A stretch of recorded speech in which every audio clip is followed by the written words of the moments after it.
following program was provided by an independent producer solely responsible for its content. The opinions expressed do not necessarily represent the views of this station, its staff, board of directors, or underwriters.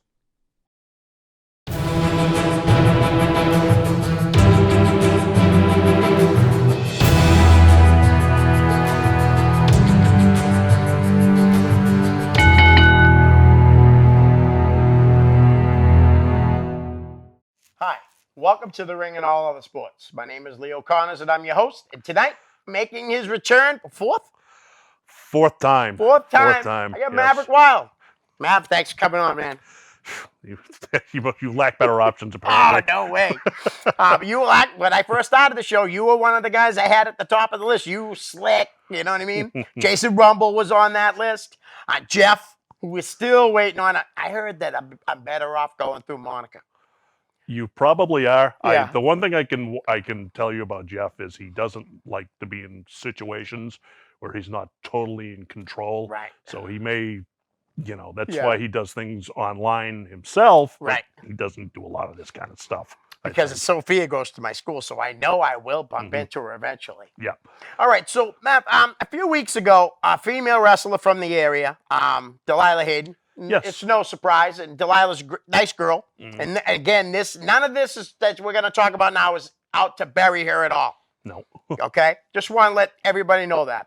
So she kind of made a few comments on Facebook that definitely ruffled my feathers a little bit. What bothered me on the post on Facebook, which was deleted by the said person, was that I am not doing this to make a living, so I have no desire to be trained. Am I remember that correctly? Something like that? Sounds about right. Okay. I mean, yeah, I don't even know if I saw the original thing. Right. So I could go through it. I wish the post wasn't deleted so I could go through it word for word. But on top of that, I don't have a great memory. But before I get your take on this, I just want to say when I go to a pro wrestling show, I go and pay to see trained pro wrestlers, not untrained pro wrestlers. If I know there's untrained pro wrestlers on the show, I'm most likely not going to go because I don't want to see an accident happen. Yeah. Well, because, man, pro wrestling is dangerous enough with trained guys. Yes, it is. So what's your take on all that, Mav? Well, so you should always, always, always get training. Don't bullshit your way on the shows. Yep. Don't get half trained. Don't go to a class. Don't go to fantasy camp and then go somewhere down the road an hour and tell them I was trained by such and such a person. That being said, I mean, there's several cases of people in the wrestling business that have made it without initial training. Yeah, they say Joey Janela, right? I don't know that for a fact, but I had heard someone posted that on. I'm not familiar with Joey Janela, but I know the Hardy Boys, really, they started without much training. Yep. And I mean, Chief J put them on TV with underage, Right. So it's not that it hasn't been done, and it's not that there haven't been guys that started out without training that didn't develop into something. Right. But that's not the path you want to seek, and I think probably anybody who has done it for any amount of time and did it for, did it professionally, did it, for one, I mean, if they did it professionally, somebody grabbed them along the way and said, listen, this is the way it's done. Right. And that is also part of the training because you can go to class all you want to, but if you don't start doing it on shows, you're just a gym wrestler. Right. Okay. Two, you mentioned the safety aspect of it. Yes. All right. So I'm not fully cognizant of her full quote either, but I mean, just because you don't want to have a career in it, I never really wanted a career in it except for a couple of times. Right. All right. And I went and sought private training and Brian Walsh, correct? It was, yes, Brian Walsh. And I always sought people to bring me along, because even if you don't want to make a career out of it, you can really, pardon my French, you can really yourself up. And even worse, you don't want it hanging over your head that you hurt somebody really, really bad. It's one thing where I come in here and I'm limping in and stuff, and I have all sorts of accumulated injuries. Right. I can honestly tell you, none of them are from anybody else's doing. Right. It's really just all the wear and tear and Yep. stupid things I might have decided to do over the years. In your 30 years, pretty much closer. Was it It 30 was or close? I think added up, it was more like 25 Wow, years. that's a long time to be taking bumps. Yeah. Oh yeah. And I went live on Facebook earlier, like maybe 45 minutes ago, and what I'm hoping out of this, at least in her case, Yeah. is that when she goes to a show, like I said on Facebook, like let's say you wrestle for House of Bricks, you Yeah. go to Brick House, maybe you go to his sons, and Mhm. say, hey, can you guys show me some stuff? Seek a little guidance, a Yeah. little help. I'm not saying, oh, she needs to go get trained. Again, I'm not in the wrestling business. Mhm. I'm around it. Or Sonny likes to call it business adjacent or something like Okay. that. You're orbiting the business. Yeah, You're orbiting I'm wrestling. not in it, and I Yep. make sure I let people know I don't think I'm in it because I'm not. But she's in the business, Mhm. and I just don't want to see anyone get hurt, including herself. Yeah, I exactly. certainly wouldn't want to see her No, get I don't hurt. want to see anybody. Right. There's very few people I want to see her get hurt, and Yeah, I she's think definitely Scott not one. might be one of them that she's- we both probably wouldn't mind seeing Yeah. taking another chair shot to the head. Yeah, but she's definitely not somebody. I Right, believe me I either. met her once or twice. I think know. I've seen her. Yeah, I don't think I had a talk with her other than like on Facebook Messenger after it all Yeah. happened.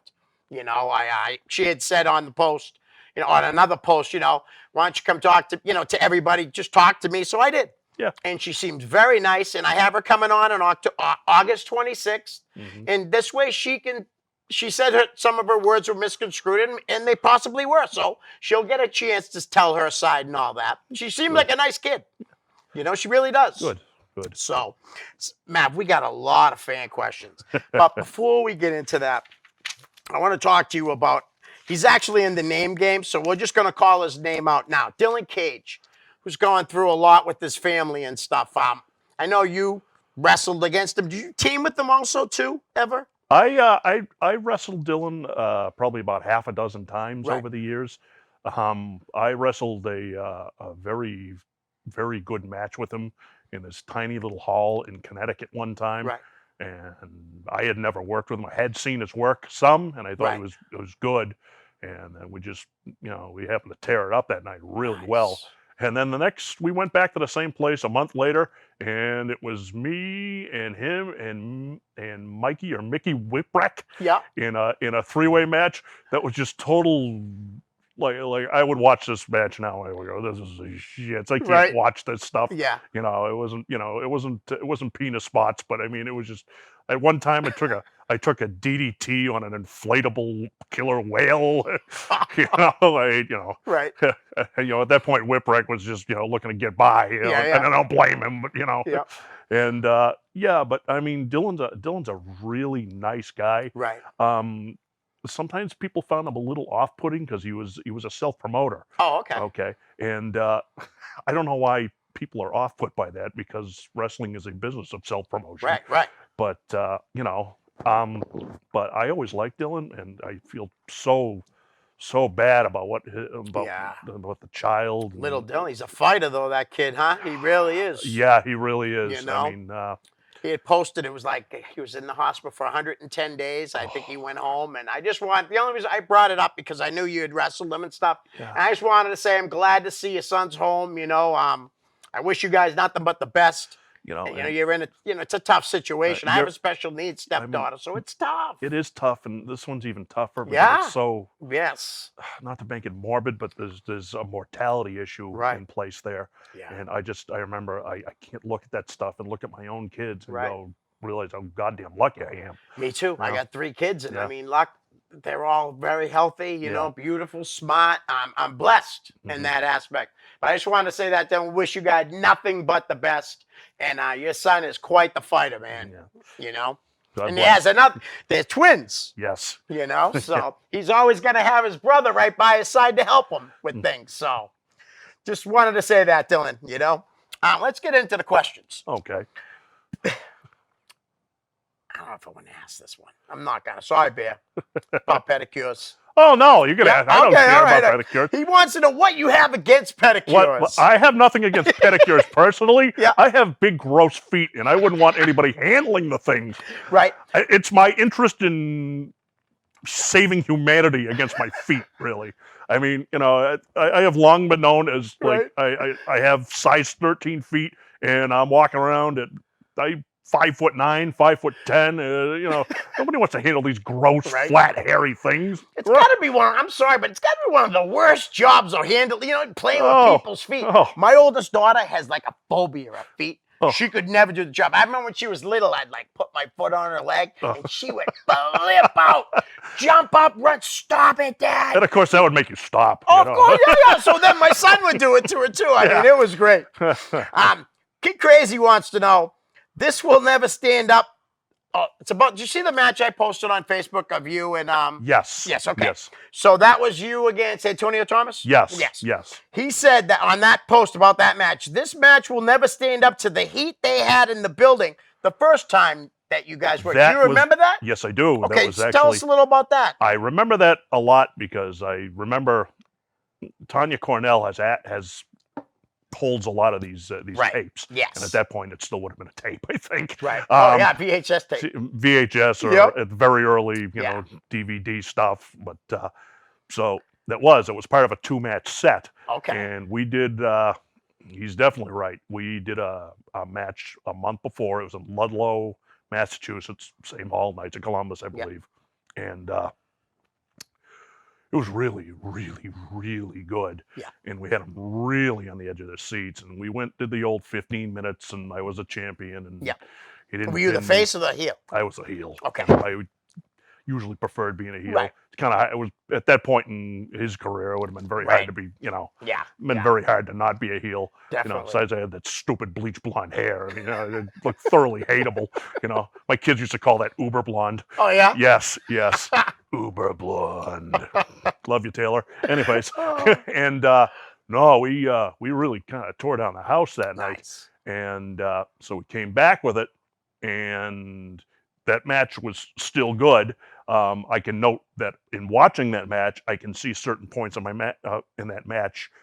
I did things to protect my knees already, so I also look back at a lot of old matches and feel depressed. I was like, I cannot believe I used to weigh that little.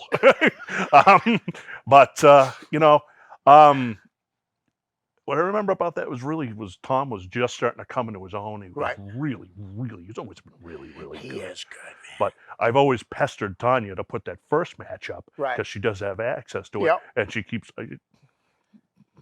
She tantalizes me with, maybe I'll get to it this week. And Tanya, would you put the damn match up? I know you got nothing else to do with the Beyond Wrestling stuff and the 92 shows you attend a week. But get on that, huh? She actually taped the whole Pro Wrestling Marathon thing that Spencer had put on. Oh, God, and unfortunately for me, I spent more time prepping up because I was catering for the boys too, and then he canceled the Sunday show. So the Saturday night show, I didn't see it all, and I wish he would put it up there, or I'll buy it off, or buy a DVD off because I want to see it. Yeah, but I mean, she's so busy with everything. Oh yeah, I bust her proverbial balls. She's good at what she does, though. You said, she's up at the Beyond probably every Wednesday, and I haven't been up there yet because I'm getting old and I don't like to be up late. Wednesday nights are tough, but getting back to Tom though, I mean, he's doing very well there. Yes, I think he had his last match because me and Sonny saw him at the Fan Fest. He had said he only had a couple more shots and then he was done for a little bit, and he might come back again later. I know a little something about it. I'm not giving anything away. Oh yeah, no. But I mean, it's. And I used to have trouble understanding the internet's and, YouTube channels and things of that nature. And now that I get it a lot more, I guess he's really, that's a whole viral thing for him where he's been very, very one of the most over things on those shows. Yeah, I guess he's playing like a nerdy character. Yeah. I'd like to see I definitely like to see him wrestle in that character. Which is funny to me because the first time I ever met him, he was as big as a house, right. But he leaned down so much over the years. I mean, he got to the point where I was probably bigger. Right. And he's always been, like you said, so talented. Oh, incredibly. I mean, if there's ever been a case of anybody that shouldn't have missed, it's him. Right. I've never. I mean, he was there for such a short time. And, yeah. And I thought they were doing really well too. Yeah. All right. Well, Tim Murray, who is Timmy Kilgore? Yes. Okay. He says, could you tell the story of the first Best of New England tournament? Oh my God. So Now, who was the promoter for that? that was a guy named Josh Jackin, I believe his Okay. name was. We're going back into the really early years of Right. internet stuff, Yep. where there used to be this website called the New England Independent. Oh yeah, I've been on it all the time. Yep. And that was really my first forays, and I knew the internet was going to be big on the smaller level, Right. as far as promoting yourself. I probably tried it way too early. Okay. It wasn't developed enough yet. Right. But but they held a tournament, and it was up in Maine, someplace. And I think you're right. and I remember it was at an armory, and it was so hot in the building, so hot. And I remember, oh God, I was told ahead of time, you're gonna have free matches this night, in the middle of summer, and I Right. better make sure I'm in shape. Which I was always in shape at that point in my Yeah. life, but they were taking like resting heartbeats and stuff like that. Oh, no They had kidding. some unreal low number, like Right. 54 or something like that. Wow. Yeah, it was really it's like, because I had to go, I had to wrestle guys like John Walters. I was gonna ask you, who did you wrestle then? Adam Booker, Yep. I believe, Wow. was the first match. Demon Ortez, the second one, and then I finished up with John Walters. Wow. And like Adam worked a little slower. Yeah. But those other two, wow, Yeah. and then we went about 20 minutes to the last match with me and Right. John, and even John, who was one of the few in the area at the time, was at least in the shape I was, Right. and he was a little younger too. Yep. Even he was like, I thought I was gonna die. It was so Now, did hot. you win the tournament? I did. Yes, I Nice. did. Cool. And then 2 weeks later, I broke the trophy over Dr. Heresy's head. Oh, your old mind over matter tag team. Oh partner. yeah. Oh yeah. Nice. That's awesome. I have a question. I remember the match you had with Jeff at Nashua High School. Yep. And if I'm not mistaken, the show was a fundraiser, I think. Yes. Where former Red Sox manager Butch Hobson was the special guest referee. Yes. So Dan Bolia, this is going to be part of your question too. How was it having Butch in the ring with you guys? On a side note, I remember you guys laying it in Oh yeah. pretty hard. Is that for Butch? No. No, that's just how he's wrestled. Not always. Okay. Not always with Jeff, but Right. I mean, this is Jeff's hometown. Right. You Right. know, there was a good crowd there. It was important to him because he always liked a little celebrity. Yeah. Interlacing there, and Butch was a really nice guy. Yeah, He's I've met him too. He he's is a nice. smart guy, really quick on the pickup. Had a little bit of a cocaine problem when he Yeah. was a coach, apparently, which is too bad. But Right. yeah, we did lay it in because that's the way Jeff wanted me to. And I remember I used to do this clothesline deal in the corner, and I hit somebody, and I basically almost flip out of the ring when I hit it. Oh, okay. And I'd land, and that's why this finger's that Oh, crooked, wow. because I dislocated it Yeah. one time working with Alex Arian. And Another great worker. yes, but I remember it was the only time I ever really, I hurt myself plenty of times doing it. It was the only time I ever really caught anybody else with it. I hooked him under the jaw, and I thought I ripped his head off. Right. And normally that was like grounds for Jeff killing you. Yeah. But he was just so fine with everything because he wanted that match to be Right. tight. He wanted that match to be good, which, seems ridiculous on its face because I remember he came out with his dogs, and he was, he's a 300-pound lobster man. Yeah, but, with the claws. See, but that was the thing. I had a bunch of matches with Jeff. Jeff was like, he just, as much as he maybe wanted to screw around a little more, he didn't want to. When he got in the ring with somebody who could go really good, and now I'm bragging, I can go really good. No, you but, could, believe me, you could. But he didn't want to slow him down too much, Right. and not even so much slow him down, but he knew he wasn't going to go 100 miles an hour. Yep. So he had the other end of things. We were just going to hit like an atomic bomb, Right. and that's what we did. Nice. And a lot of people don't know, like we both know, all the great things he did in the territory days up in Vancouver. Yeah. Me and Sonny talked about it here too, and I know we did. just amazing stuff, man. Yes, yeah. Bruiser Costa was awesome, and the guys he teamed with and he took on. I mean, the Santa Claus thing. I mean, just guys, if you haven't seen it, man, go on YouTube and look up Bruiser Costa. The stuff is phenomenal. I think you can even look it up as Bruiser Claus and it comes up. Yeah, I'm sure you could. All right, next question's from, actually, I got a couple from Sonny. Okay. Sonny said, did you find Jeff agreeable to all of your booking ideas? If not, what was the one angle that you fought for that Jeff didn't want? Oof. I can't think of a particular angle. Yep. I can say anytime, basically, I wanted to put, sorry, Bob, when I wanted to put Bob Evans in a more prominent position, Yep. Jeff found him just unprofessional Right. at times, and he just, he really didn't like it. And, Bob did himself no favors because sometimes he behaved that way. Right. He wasn't, you had to be very adjustable when you worked with, Right. with Jeff. And, and I remember he screwed something up one night. I mean, it was the most totally ridiculous thing. It was my idea. So we made up this thing called the New American Militia. Okay.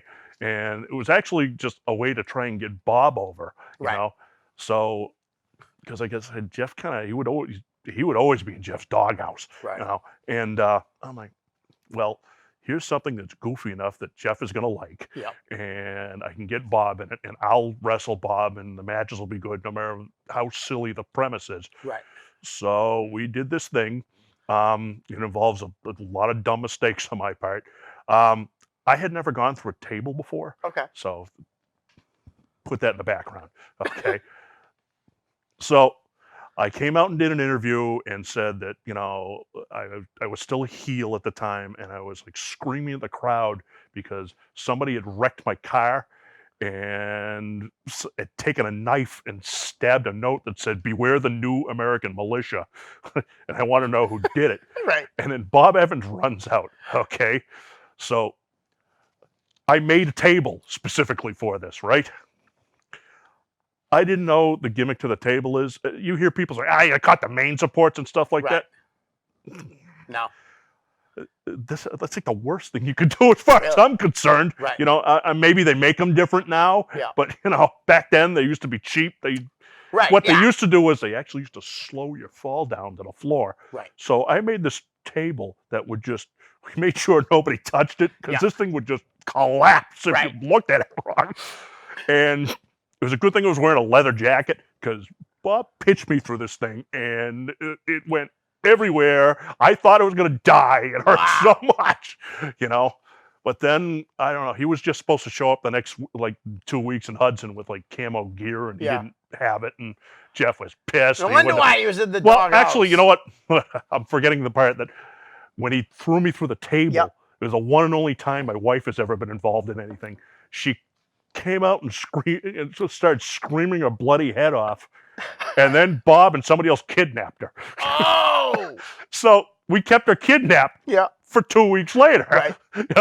Bob's driving around the streets of Seekonk with my wife in the trunk of his car or Oh, something. that's funny. But he kind of blew it. He didn't come, dressed for the occasion Right, the next time. And Jeff's like, just kill it. And I said, I'll do something with it. And then I went out and frankly beat the shit out of Bob. But yeah, that was, and he would ixnay a lot of stuff with Bob. That was Right. pretty much it. I remember the first time I ever seen Bobby, he was working for Jeff in Hudson, and he was doing the centerfold gimmick with the disposable camera. I mean, I just found that hilarious because it was a disposable camera, and there he is laying on the ropes like this.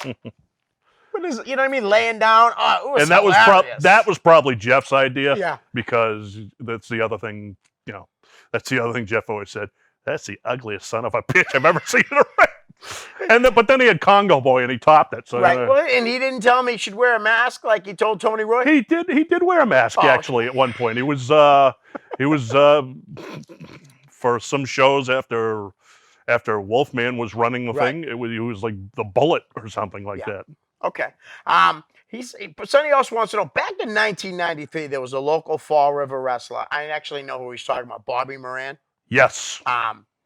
that was murdered along with his wife and daughter, and Yes, I think they it's they were killed by his own son. Yes. Did you ever work with Bobby at all? And if so, do you have any memories of working with Bobby? Bobby he got started at like 35, Oh, 36 wow. years old, which is late. Yeah. That's real late. Yeah. And he picked up Nice. really, really, really quick. Right. So I want to do a match or two with him. So I got in a match with him. And you ever read Mick Foley's book where Yeah, actually. he used to let no, he's had several, but he used to I read them all. he always loved Terry Funk's punches, and he could never see, wow, I can't wait to take that punch. It Yep. looks so good. I want to see the secret of it. And the secret was it hurt like hell. Right. Yep. That was Bobby Moran's secret. He oh boy, he hit you. It was like, Yeah. because he was taught, and rightfully so. When you start off, Right. you better hit hard because you're not going to know how to do it Yep. gentle and correctly. Do you know who trained him by chance then? He would have been trained by a menagerie of people down in New Okay. Bedford. I mean, Right. there were so many people in and out at that point.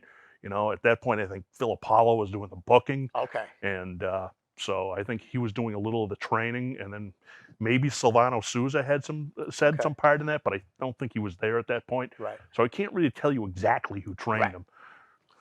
I have a New Wave Wrestling magazine. I don't know if you ever saw it, but they have an interview with Bobby in there. Really? Yeah, I just picked it up and I remembered the name. I remember what had happened to him. It was pretty cool little. I don't know if you're familiar with the New Wave Wrestling. Yes. A lot of interviews in that magazine, Mhm. which I really like that a lot. I like And somebody interviews. obviously local around here was Right. involved in that. That's awesome. Because I remember Phil Apollo would show up in that, and a lot of Yeah. local guys. Scott Taylor. Apollo was so good too. Yeah, I love Phil.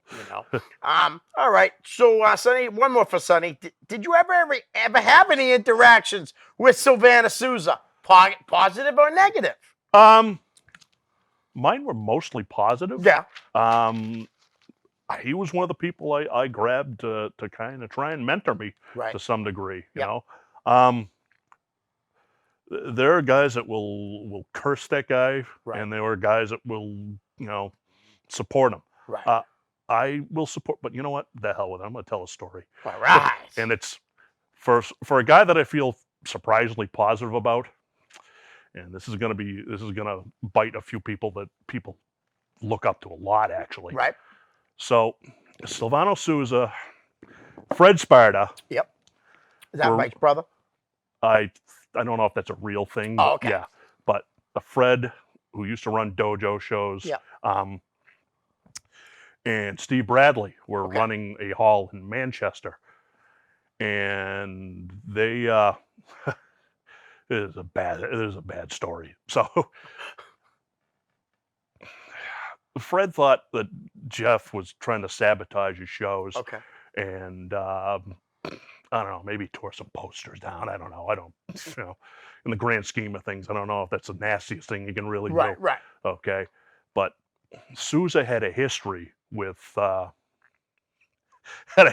Jeff going back several years, and it involved Al Tomko in Vancouver had pulled out of the NWA, Okay. and he wanted a world champion. I don't know if I've told this story No, here I don't before. think you did. Okay, so Al Tomko wanted to bring in somebody as a world champion from nowhere. This is before the internet, so Right. So he brought in Silvano Souza to Vancouver as like the UWA champion or Okay. something like that. And the whole reason for him being up there was to get beat, Right. And apparently Souza wasn't let in on that. So when they beat him, he was like, He wasn't happy. he wasn't happy at all. Not so much. I don't think he was so unhappy they got beat. Right. I Was think it Jeff that beat him? it might have been. Okay. I'm not quite sure on Right. that one, but I know somebody did. Yeah. And they wanted to send him packing, and he got kind of mad. So they used to do live TV up there. Okay. So apparently Souza stormed on the live TV and started trying to cut his own promo, and of course they just Wow. cut the camera off and Exactly, stuff like yeah. that. So he was kind of embarrassed by that, I would imagine. Yep. As anybody would. Right. So he kind of had heat with Jeff because he would always bring that story up to Yeah, everybody, and so we fast forward.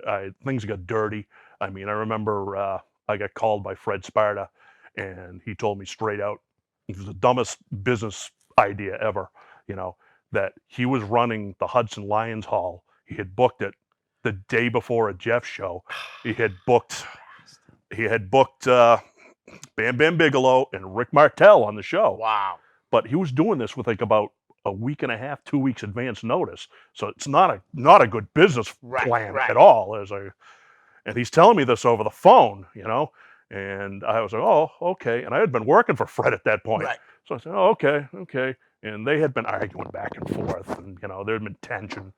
And so I got off the phone, I called Jeff. I said, well, I made a decision a while ago that I was gonna go with the first person that did, who stayed the cleanest, and that was really dirty. I don't care if you ripped down posters or whatnot. That was pretty dirty pool. Definitely. So it went on how it ties into Bradley, unfortunately, and this may upset a few people. So you go probably another year later, and they're running a hall in Manchester, and they're still accusing Jeff of ripping down posters and stuff, and they're complaining to the New Hampshire Wrestling Commission. Sorry, Steve. I'm revealing whatever. I'm not a wrestler anymore. So this had to cannot book you. This has been about 20 years. Well, I'm talking Steve Boucher at this point. Oh, okay. We got into this meeting, and it was Sousa and Steve Bradley, me, Jeff, and Rip Morrison.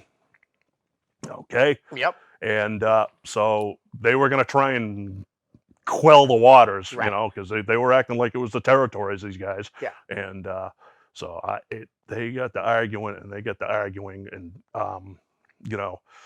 and then Sousa made a comment of, he's looking at Rip and he's pointing at him. See, this is how his wrestlers act.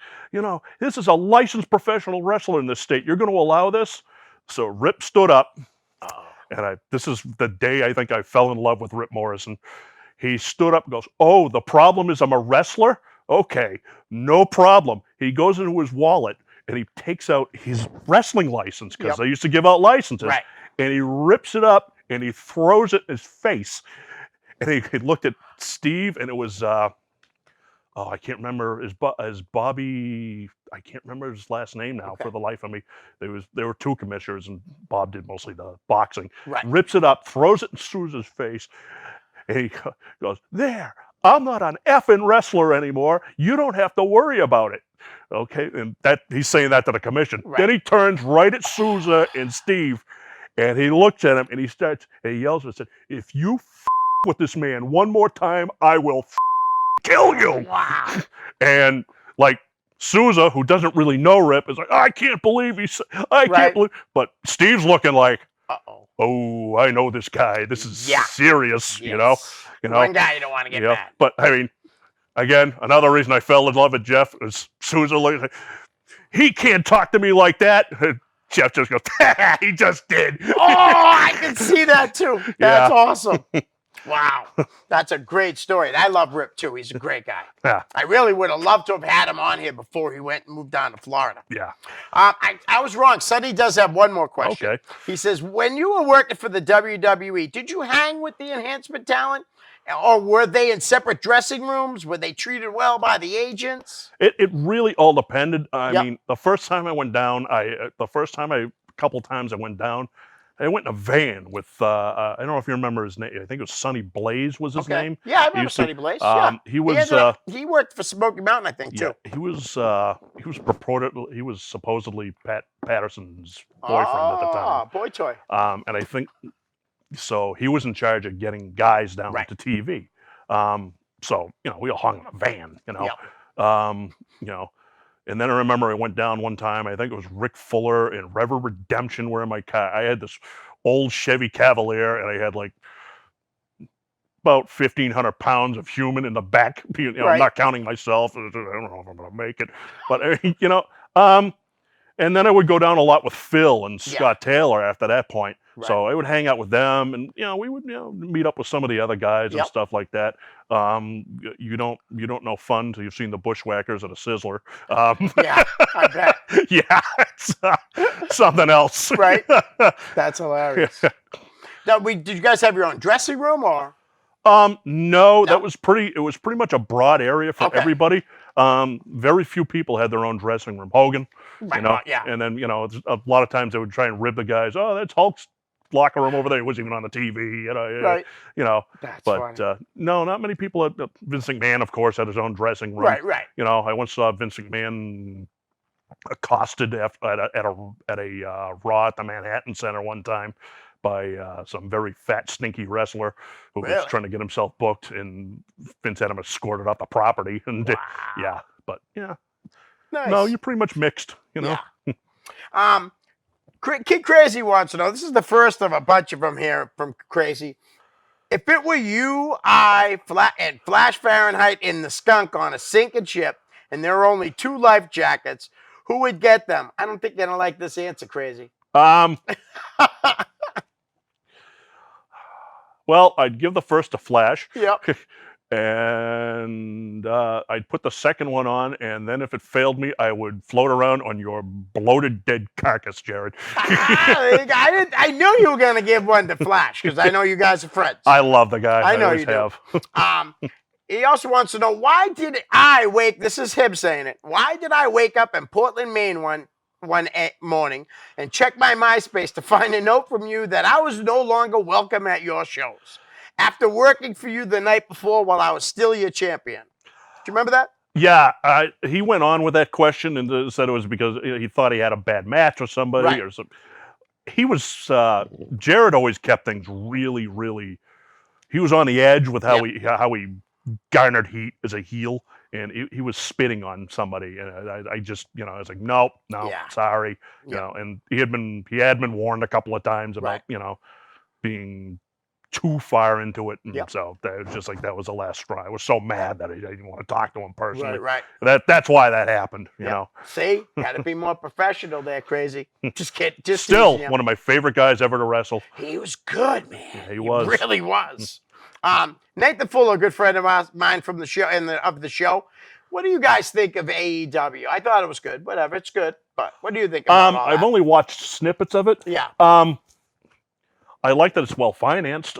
I like Yes. that it seems to be very good television. I think people tend to rave over it a little too much. I think so. Too. So I think I saw the match that everybody's seen. It was Cody and Yeah. Dustin Rhodes. That was great. So match. it was really, really good. Yeah. As I would expect from those two. Right. The only thing I didn't like about it, and who am I to critique those two, and I know they're going to jumpstart everything, but it's like, I mean, Dustin was bleeding all over the place. Yeah. All right. Now, if I smashed my brother over the head with a log and it was bleeding Right. half to death because of what I did, I don't think my first inclination would be to say, we get a tag. Right. Yeah. A minute after Right. after I made him bleed like that. Right. So that part I don't like, but I also understand they have to jumpstart that thing Yeah. to some degree.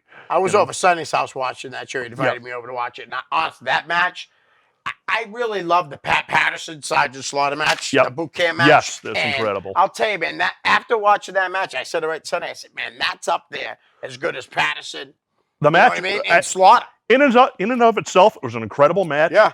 If Great I had- story. Yep. And yeah, the story going to it, I don't, you know. Right. No, I hear I what think you're that saying. Yeah. maybe could have found a different way to Right. present them. You know, I mean, you know, because Anything. you know, I've beaten my brothers half to death, and they've beat me half to death, and we don't talk about it a minute later. You know? Right. All right, Brandon Belanger, I don't know if you know Brandon, but he's training at the Yes. New England Pro Wrestling Academy. He says, what's the one thing that you really love about wrestling? He has 2 questions. That's the first one. Love and actually hate at the same time Okay. now, because it used to be a lot more impromptu, I think, and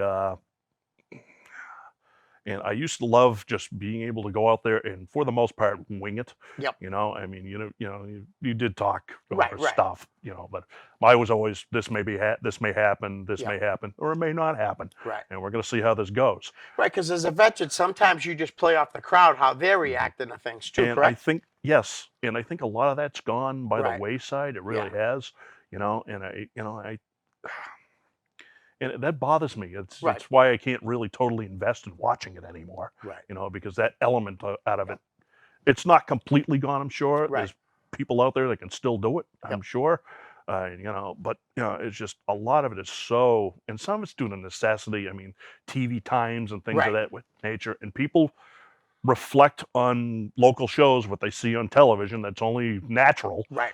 But I just wish more of that was still around. But that's what I used to love.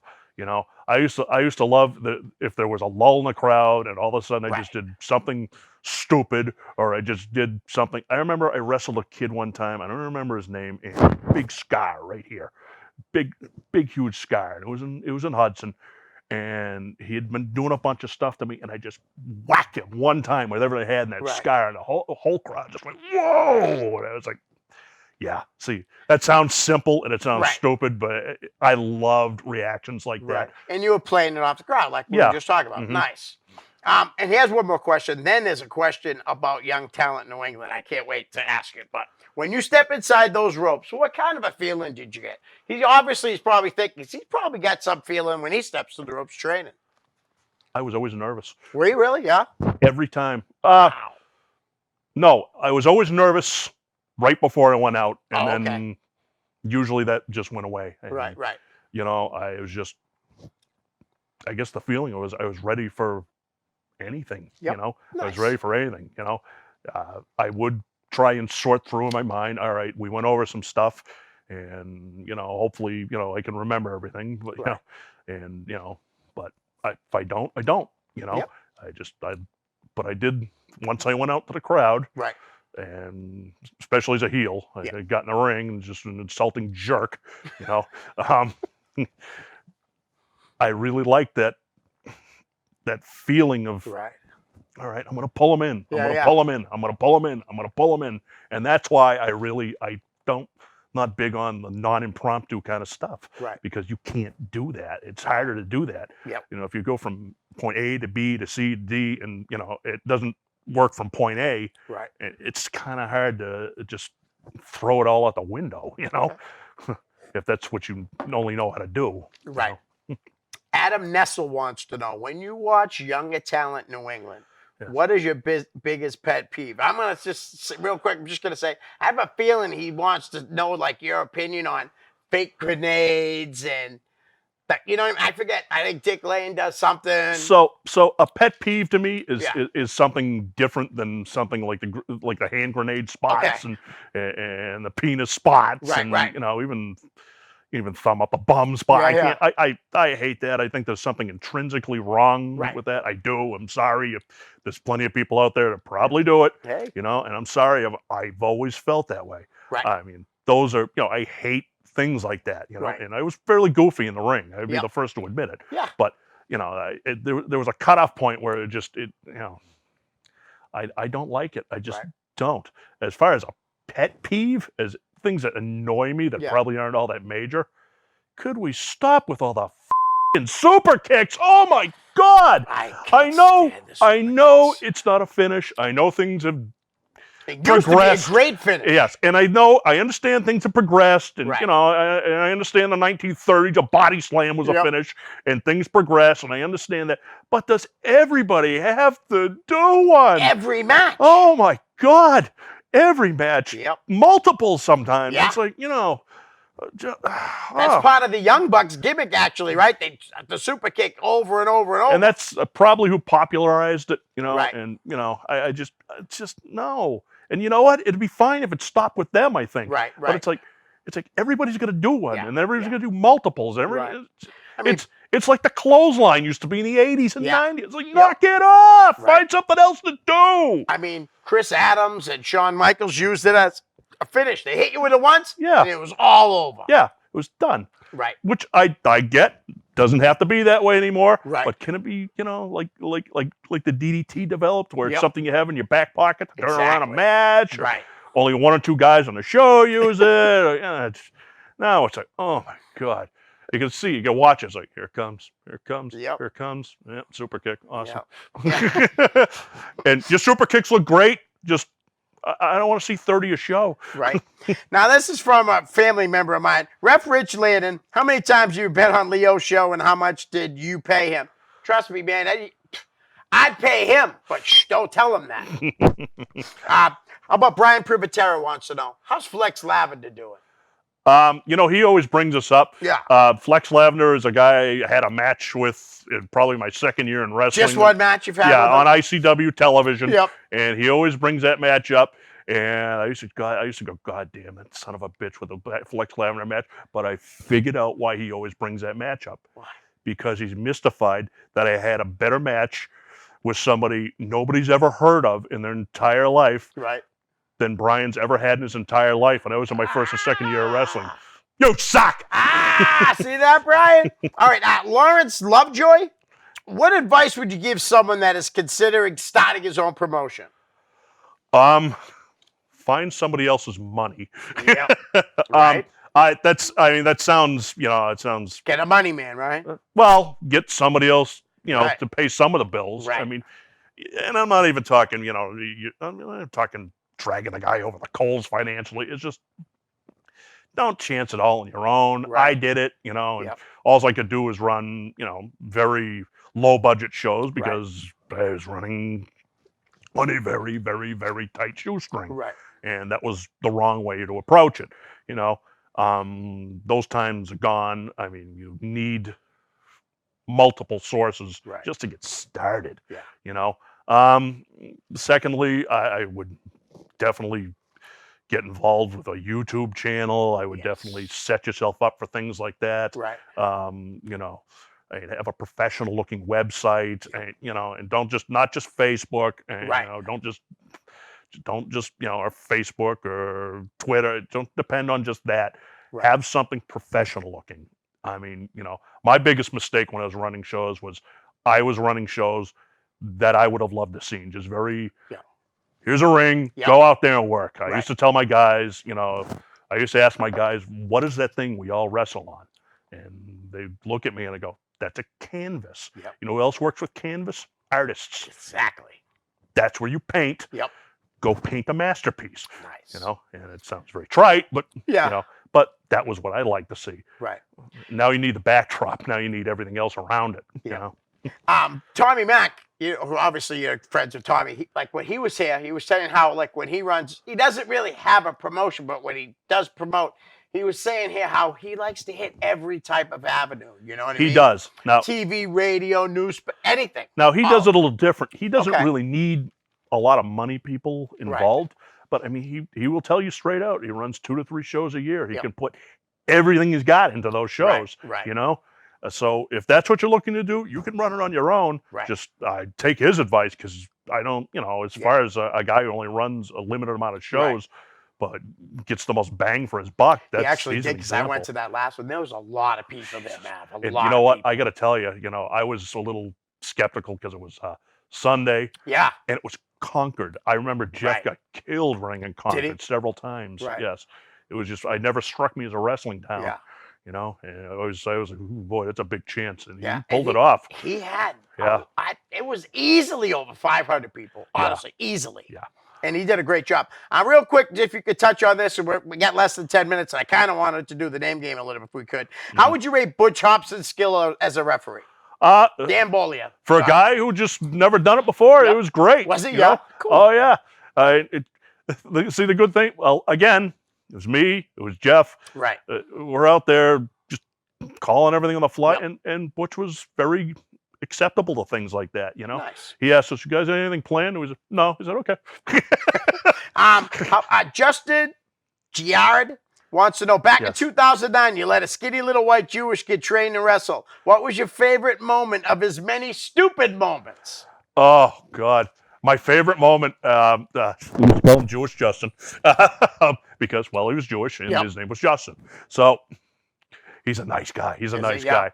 But we wrestled up in the White Mountains at this place I used to run called the White Mountain Chalet, and I think it was in Berlin. Okay. I'm not quite sure of that. Right. So here, I loved it because I loved Jesse Scott. I loved Stephen Marriott. Yep. I've told the story about he's one of the toughest people I've ever met in my entire life. So Justin came up. He had probably about 5 or 6 matches at that point. He was a cheerleader at one point, so he was in fairly good shape. Yeah. He was small, but he's in fairly Right. good shape. And I don't know what he ate on the way up, but like he did something to Jess. He did something to Stephen Marriott that annoyed him so bad, Really? and he went out there and he's Stephen Marriott's just tall and he's Right. just as wide, or he used to be. He's lost a lot of weight, but he went out there and gassed that kid to the point where he got back and he was vomiting in the locker room. I was like, yes, That's awesome. I love that stuff. Yeah. Because you'd look at him and you think he's got no. There's no earthly way this guy could Yeah. outlast this kid. And he did. Oh, it was great. Now, Justin stopped wrestling? Yeah, he hasn't Okay. wrestled in a while. Okay. I had a whole crew of guys that was training from the Gardner area. Yeah. Guthrie McGuire, I think it's. Okay. Sorry if I'm got the. He wrestles an Irish kid, which he was Irish. You know, he's very tall and thin, Right. and he was pretty good. You know, and Justin was actually fairly good too. And Was then Adam. We used to call him Adam West. We made him into a ref, and he was another Gardner guy, and he Right. was actually very physically talented. I remember I threw him up, and remember Eddie Guerrero always used to take this bump where he'd come off the ropes and somebody throw him up in the air, and he'd land on his belly. Yeah, yeah. I did that to Adam one night, and I swear to God, I never thought he was coming down. Really? I was like, anytime now, we gotta, Right. you know, this is like the second match of the show. You've been up in the air for 5 minutes now. I thought he was caught in a ceiling fan. I don't know what the hell was going on. Anthony Green's running a show in Gardner. Yes, he is On that. August 14th, if I'm not mistaken. Mhm. Yeah, I'm going. I'm going to be selling my merchandise. I asked him if he wanted any vendors. Mhm. I'm Yeah, looking that forward was to it. Dr. Heresy and I actually ran that hall they're running, Oh, the okay. Eagles Hall in Gardner. Yeah. And I didn't know he was running it. That's, you know, I knew he was on the show. Right. You know, I knew a couple other people, and you know. Yeah, it looks like good crowd. And he's bringing in guys that usually Yeah. don't work around Yeah, here. Guys like Cheeseburger, Yeah. you know. But he's also guys. using Danny Miles, who I love. Yes. Yeah. And I remember that's the he's first great. person that's the first person I saw advertised Right. on the show, and then I saw Anthony Green, and I didn't know he was. Again, the first time I heard him was running it, and I love Anthony Green, but I love busting his nuts too. Right. So I was like, I put the show up on my page. I was like, yeah, I'm gonna promote Danny, but not Anthony. Right. That's funny. I guess Danny Miles has it like he worked down at 0-1 in Japan before. Yes, yeah. So I'm looking forward to it. Like, let's play the name game. Crazy. The other two questions we'll ask. Maybe I'll send them to Maverick and answer them off here. Todd Graham. Yes. Name game. Todd Graham was a very, very good trainee. The problem I had with him was just a lack of dedication to it. He went to my gym for about 12 weeks, I want to say, Right. maybe a little more, maybe a little less. And he got to the point where he thought he learned enough and just he wanted to run his own shows, and he does okay, Yep. doing his own shows, but I'll always have a kind of a conflict Right. with him because of that. He actually asked me to put him in the name. And he was potentially a brilliant performer. He Okay, really was. yep. Nice. Closest thing I ever saw to Rip to begin with. How about Aaron Morrison? Aaron Morrison. There's a guy I never got a chance to wrestle over Right. so many years. Aaron was so good at wrestling other people and putting them over. Nice. And I actually like to compare him to me, but he didn't have the kind of that over the top personality. Right. So I would probably be the guy if we were on. If you were looking for one guy to push and one guy not, it would be me because I was just Right. so loud, obnoxious, Yep. and I was a walking, talking gimmick. But Aaron was really, really good, and he worked Nice. really, really hard. Very nice guy. Nice. Now I was watching a match you had with Crazy today, Hmm. and I think the referee was Holyoke Joe. Yep, probably. What about Holyoke? I never personally had a problem with Holyoke. Right. He has run into many legal problems Recently, yeah. Yeah, I mean, Yeah. plus he has I mean, he was a hard guy not to make fun of. I mean, Right. he Right. used to be on that Bubba the Love Sponge show sometimes. Right. And he had the big giant Hogan tattoo. Yeah, that's where his it back. came from. Yeah, Okay, yeah. they paid him to do that. Oh, or something. really? See, Yeah, I didn't know that. So okay, Yeah. wow. yeah, and I never had a problem with Holyoke. Right. His legal problem started in Nashua many years ago because they pulled over at the Shell station on West Hollis. Yep. And Right near Rip's old house. yeah, and Jim's old house. right across the street. Yeah. Actually, I think that's where it was. Yeah. And he decided to start throwing fake forearms at his girlfriend, and Right. somebody saw it on the camera, He and they thought it called was the a fight. cops. Ah. And all of a sudden, Rip's getting a call. Who's Holy? Why is Holyoke Joe calling me from lockup? Wow. Can you come bail me out? Ah. And I mean, he's been going through a bunch of things recently. I don't know if Yeah. you saw the posts. I don't all wanna- those posts, but it is what it is. You Yeah, know? I have yeah. nothing against Joe. He's always been nice to me. How about you wrestled Adam Bomb? How was he when you get in the ring with Adam Bomb? I was very, very green. Yep. You have to realize in the context of the time I was doing jobs that those guys weren't making crap for money. Right. And they didn't get paid for TV at all. Right. That was considered their advertising. So I was green as hell. I Yep. went out there and I didn't know how to take a power bomb, and that was his finish. Right. And he hit it with me, and they'd cut the match short, and you know, Did they? and I was like, I was scared to death of him because he had them stupid contact lenses. Yeah. I was like, well, how was it? I was fucking shit. Thanks. All right. Ah. Now, he wasn't that much of a veteran, I would imagine, either, right back when you wrestled him. Because, I mean, I know he was, he'd wrestled no, a few but years, but not a lot. He's a guy who's trying to make a splash like everybody Right, else and make right. some money on, Yep. national TV. And, Right. If somebody screws up, when you're that green to it, well, Yeah. not green, but you're that new to it, and you're trying to make that splash, that hurts you financially. Oh, absolutely. So, sorry. How about Brandon Locke, who just actually started, came back to wrestling? Brandon Locke a is few my months ago. favorite local wrestler. He's awesome. I love him. Right. He's, I said that impromptu element. Yeah. He's one of the guys that can still do that. And I will forever be in the debt of Ryan Drew and, see if I'm going to pronounce his last name. Sorry, Caleb Seltzer. Is it? Seltzer, I think Yes. that's what it is. I think that's how it's Both pronounced. can butcher his name. I butcher names But they all were the time. booking Brockton, and they booked a match with me. And this was during that 1 year that I came back. Right. It was by far the best match I had was with Brandon Locke that Nice. night. And it is online. It was just really good. It was really simple. And he was just so easy to work with. I loved it. He just won the New England title at Chaotic last weekend. I will go on one name. I wanted to bring this name up because I think this kid's incredible. I like your opinion on him. Christian Casanova. Christian Casanova is an incredible athlete, and he is also very intelligent. Yeah. Which, athletes are fine. You can't teach intelligence. Right. You could teach moves, but just instinct and intelligence. Right. He's got Triplicious in his corner, who's probably helping him out quite a bit. He's I been around said forever. that he has to be with all Yeah. his, you know what I mean? And again, nothing to take away from Christian, Yeah. but it must have been really good for him to have someone like that. Yep, and You know even what I mean? Brian Fury said that. Yeah. I remember watching his interview Yeah. here.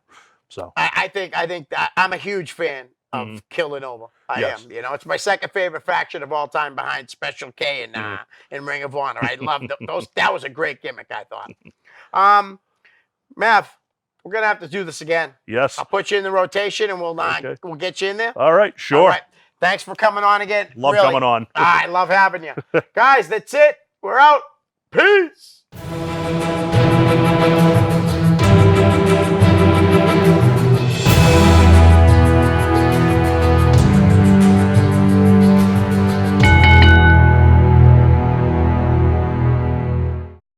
The preceding program was provided by an independent producer solely responsible for its content. The opinions expressed do not necessarily represent the views of this station, its staff, board of directors, or underwriters.